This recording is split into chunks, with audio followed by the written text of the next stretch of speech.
Ẹ̀kaalẹ́ àkùsù látòrọ̀ ìmọ̀ àyọ̀dé gbìyànjú aládé ìdàṣẹ́ lóṣù wí láti lè ṣe Nta Ijebu Ode Ayọ̀mídìgò kan lórúkọ oníròyìn ẹgbẹ́ròyìn náà lẹ́kùnrẹ́rẹ́. Àwọn iléeṣẹ́ pẹ̀lú àwọn onímọ̀ nípa ọrọ̀ ajé ti faramọ́ ìpinnu ìjọba àpapọ̀ lórí ìgbégilé tí wọ́n fi sórí gbígbé èso igi irú lọ sí ilẹ̀ òkèrè. Ààrẹ Bọ́lá Tinubu ló fi ọwọ́ sí ìmúgbòòrò tó wà lórí ìgbégilé tí wọ́n fi sórí èso irú ní ọjọ́ 26 oṣù kejì tí ìgbégilé náà yóò parí ní oṣù kejì ọdún 2027. Musa Baliu bójú wo ipa àti èso igi irú tí ń kó ní ìwúlò ìlànà ìjọba.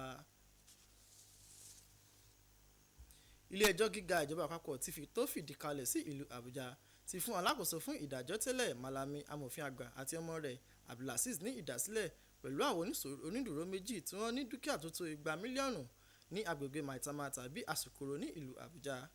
Malami àti ọmọ rẹ̀ tó ń jẹ́jọ́ lórí ẹ̀sùn 5 tí ẹ̀ka ààbò ìpínlẹ̀ orílẹ̀-èdè Nàìjíríà fi kàn tó sì ṣe pẹ̀lú àtìlẹ́yìn fún àwọn agbésùmọ̀mí àti bíbá tí wọ́n bá àwọn ìjà olóró ní ilé rẹ̀ ní ọ̀nà tí kò bá òfin mu tí ó sì sọ pé òun kò jẹ̀bi ẹ̀sùn náà. Lẹ́yìn tí wọ́n kọ ẹ̀sùn náà, agbẹjọ́rò Malami Joseph Daudu amòfin àgbà rọ ilé ẹjọ́ fún ìtúsílẹ̀ olùjẹ́jọ́ tí yóò sì fi àṣẹ sí ìbéèrè ìtúsílẹ̀ rẹ̀. Adájọ́ Joyce Abdulmalik ló fún olùjẹ́jọ́ ní ìtúsílẹ̀ tí ó sì tún sún ẹjọ́ náà sí ọjọ́ 4 oṣù kẹta láti tẹ̀síwájú nínú ìgbọ́ ẹjọ́ náà. Nínú ẹjọ́ míì tó kan Malami, ìyàwó rẹ̀ àti ọmọ rẹ̀ ní ilé ẹjọ́ tí wọ́n sì fi ẹ̀sùn 16 kàn wọ́n tí àjọ tó ń gbógun ti ìṣòwò ìlúkúmọkùmọ.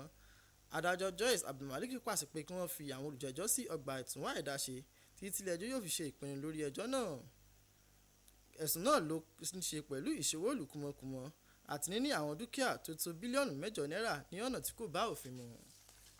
Nínú ìgbọ́ ẹjọ́ náà, agbẹjọ́rò Malami Joseph Daudu amòfin àgbà rọ ilé ẹjọ́ pé kí olùjẹ́jọ́ jẹ àǹfààní ìtúsílẹ̀ tí adájọ́ Emeka Nweti ti fún wọn tẹ́lẹ̀, ṣùgbọ́n agbẹjọ́rò ìjọba tako ìbéèrè náà. Wọ́n sọ pé wọ́n ti gbé ẹjọ́ náà fún àwọn adájọ́ tuntun.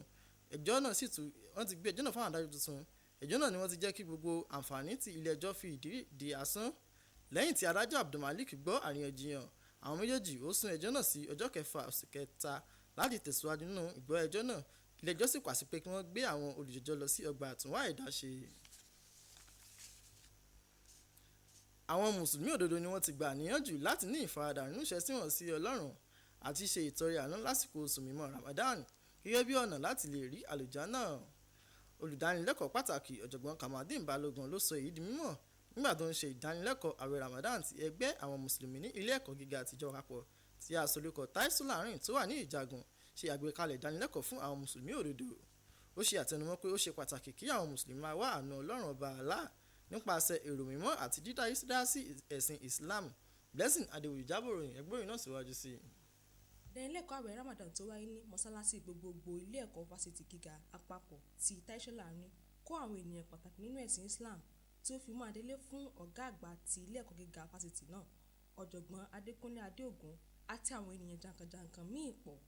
Nínú ọ̀rọ̀ ìkíni káàbọ̀ wọn, alága ìgbìmọ̀ alákòóso ètò mọ́sálásí ti ilé ẹ̀kọ́ fásitì náà Abdulhamid Fẹ́mi Ọmọ́táyọ̀ àti adarí àwọn mùsùlùmí lọ́kùnrin ti ilé ẹ̀kọ́ fásitì náà ọ̀jọ̀gbọ́n Mukhtar Arígbàbù ṣàlàyé pé ṣíṣe iṣẹ́ fún Allah jẹ́ ohun tó tọ́. Wọ́n fi kún pé ẹnikẹ́ni tó bá kọ́ mọ́sálásí fún Ọlọ́run Allah láyé yóò rí èrè tó pọ̀ jẹ ní àlùjánnà. Ní ọ̀rọ̀ Ramadan lecture pé ká wá gbọ́ ọ̀rọ̀ Ọlọ́run kí ó lè yé wa kí a lè ṣe iṣẹ́ dáadáa. Ẹ pé gbogbo ẹsẹ̀ pé ọmọdé tàgbà tarúgbó gbogbo aláwa bí ilé nítorí àmọ́ pé àmì gbàdúrà wà níbí báyìí. Gbogbo nǹkan tó bá ń ṣe pẹ̀lú ìgbàgbọ́ pẹ̀lú pé ká ní ìgbẹ́kẹ̀lé Ọlọ́run pé ká máa fi gbogbo àyíká bá wà pé bí àmọ́ náà ni. Olùbánisọ̀rọ̀ pàtàkì ọjọ́ náà ọ̀jọ̀gbọ́n Kamaldeen Balogun ẹni tí ó sọ̀rọ̀ lórí àkórí ìdánilẹ́kọ̀ọ́ náà lílo ojú rere Allah láti wọ àlùjánnà ṣàlàyé pàtàkì tó wà nínú fífúnni pàápàá jùlọ ní àsìkò oṣù Ramadan yìí. Tọ́lọ́mù lè ṣàdúrà láti sọmọ táwọn ẹbí yìí ṣe ààbí lórí ilẹ̀ ìsàbọ̀tọ̀ rahma.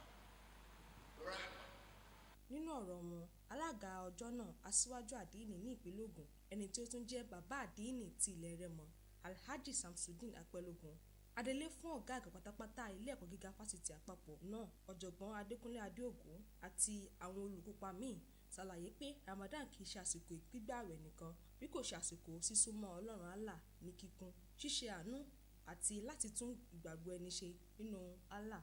Wọ́n sọ síwájú pé fífúnni ní àsìkò yíyẹ̀sẹ̀ yìí mú èrè wá lọ́pọ̀lọpọ̀. a lè sí kìkì ọlọ́run several ways ká ṣe dáadáa nǹkan tí Ramadan kọ́ wa náà ni pé ká ṣàánú ká help the needy and all this other then ká spend it because of Allah. ká gbìyànjú nǹkan tá a bá ní láti fi já sí tọ̀ náà torí pé a máa jèrè ẹ̀ láyé ń bí àti láti ìyàwó mọ̀. Lára àwọn ohun tó wáyé níbi ìdánilẹ́kọ̀ọ́ náà ni dídá owó jọ láti ṣe ìmúgbòòrò mọ́sálásí gbogbogbò tilẹ̀kọ̀ gíga fásitì náà láti iléeṣẹ́ Nta Ijebu Ode. ìròyìn wa fún ti àṣàlẹ́ òní kò ní jù báyìí lọ. Ayọ̀mídé Ògúnkànmí lórúkọ oníròyìn títí di ọ̀sẹ̀ tó ń bọ̀ ó dàárọ̀ o.